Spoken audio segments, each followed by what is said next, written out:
बिस्मिल्लाहिर्रहमानिर्रहीम। अस्सलाम वालेकुम। मैं हूँ आपकी उर्दू की टीचर हुमा दस्तगीर ग्रेड 4 में आप सबको खुशामदीद। हम सबक पढ़ रहे हैं हज़रत दाऊद अलैहिस्सलाम। इसके 2 दौरानियाँ हमने मुकम्मल कर ली हैं और आज है हमारा तीसरा दौरानिया। तीसरे दौरानिए में हम करने जा रहे हैं सवाल जवाब। जी, सबसे पहला सवाल क्या है? बादशाह और उसके बेटे का क्या नाम था? ये बादशाह हज़रत दाऊद अलैहिस्सलाम और उनके बेटे का नाम हज़रत सुलेमान अलैहिस्सलाम था। ज़िरा किसे कहते हैं? लोहे का जालीदार कुर्ता जो लड़ाई के वक्त पहनते हैं उसको क्या कहा जाता है? उसको ज़िरा कहा जाता है। बादशाह के बेटे ने फैसला सुनकर क्या कहा?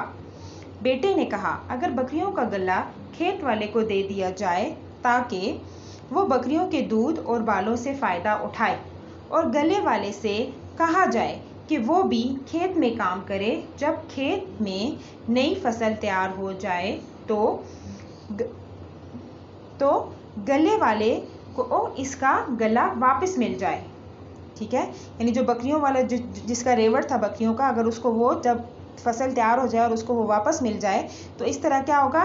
इस तरह ना खेत वाले को नुकसान होगा और ना गले वाला नुकसान में रहेगा। जी, ये आपका आज का काम था, ये आपके सवाल जवाब है। इसको आपने उर्दू की नोटबुक पे करना है। उसके लिए सबसे पहले आप लिखेंगे डेट, डे, क्लास वर्क, उन्वान हज़रत दाऊद अलैहिस्सलाम और सरगर्मी में आएगा सवाल जवाब। शुक्रिया, अल्लाह हाफिज़।